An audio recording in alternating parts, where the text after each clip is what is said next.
বিভিন্ন করে আমি সচিব হই এবং রাষ্ট্রদূত ছিলাম কয়েকটি দেশে।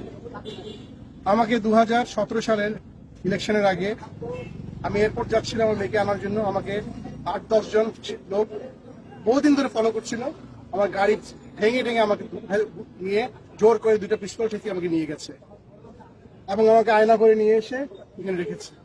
আমি যেহেতু সেনাবাহিনীর অফিসার এবং এই ঢাকারই অফিসার, আমি ঢাকা সেনাবাসী ছিলাম, আমি জানতাম কোথায় আমাকে রাখা হচ্ছে এবং সেইখানে প্রচন্ড নির্যাতন করা হতো লোকদেরকে।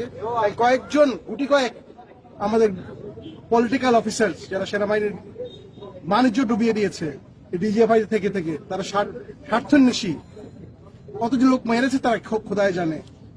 তারা এবং র্যাব এবং অন্যান্য যারা এখানে আছেন, বিচার বহির্ভূত হত্যা, গুম, খুন, ক্রাইম এগেইনস্ট হিউম্যানিটি। আমার দোষ কি ছিল? আমি কোন রাজনীতি করিনি কখনো, আমি কোন দলও করিনি, আমি সরকারি কর্মকর্তা ছিলাম একজন। আমার দোষ ছিল যে আমি লেখালেখি করতাম। আমার কলমও কি তারা কন্ট্রোল করবে? আমি তো কোনো বিদ্রোহ করতে বলি নাই, কোনো দেশের এগেইনস্টে করতে বলি নাই। আমি চেয়েছিলাম ন্যায় বিচার। এই ন্যায় বিচারের জন্য কি আমাকে 16 মাস এই ডাঞ্জেনের ডাঞ্জেন মানে কি বলে আয়না করে ফেলে রেখে মাটির তলের মধ্যে একটা অন্ধকার রুমে আমি যে কত ক্ষতিগ্রস্ত হয়েছি ফিজিক্যালি, সেটা আমি বলে বোঝাতে পারবো না। শেষ এটা বলবেন, সবার মুক্তি চাই, যারা এগুলো করেছে তাদের বিচার চাই।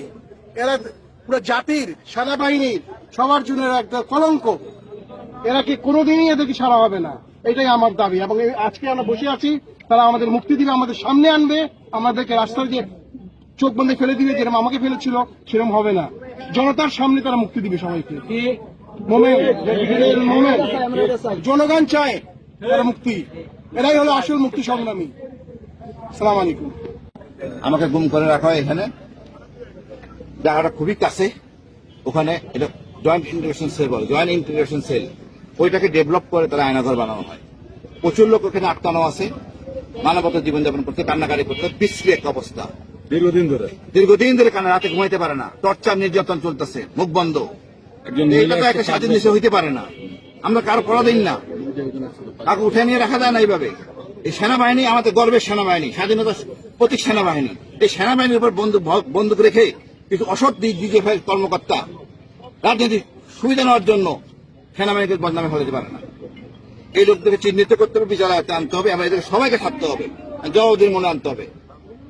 আমরা চাই ন্যায় বিচার, শান্তি শৃঙ্খলা। সেনাবাহিনী গর্বের সেনাবাহিনী থাকবে। সেনাপ্রধানের নিরপেক্ষতার জন্য তার অগ্রণী ভূমিকা থাকা দরকার আছে। তার ভূমিকা হলো এটাই যে সে কারণ ছাড়া অতি দ্রুত ছেড়ে দিবে আর আমাদের কাছে দিবে। ওই রাস্তা নিয়ে ফেলাই দিবে, চোখ বেঁধে, এটা হবে না। এইসব গল্প বন্ধ, 6-9 হবে না। এইখানে আমাদের দিতে হবে, আমরা এখানে যাব না। আমরাও সেনাবাহিনী অফিসার, অনেক সেনাবাহিনী অফিসার আছে, এগুলো সবাই সেনাবাহিনীর সদস্য, এই দেশের সন্তান। কিছু অল্প কয়েকজন ডিজিএফআই সদস্যের জন্য আমরা হইতে পারি না। ডিজিএফআই দেশ চালায় না।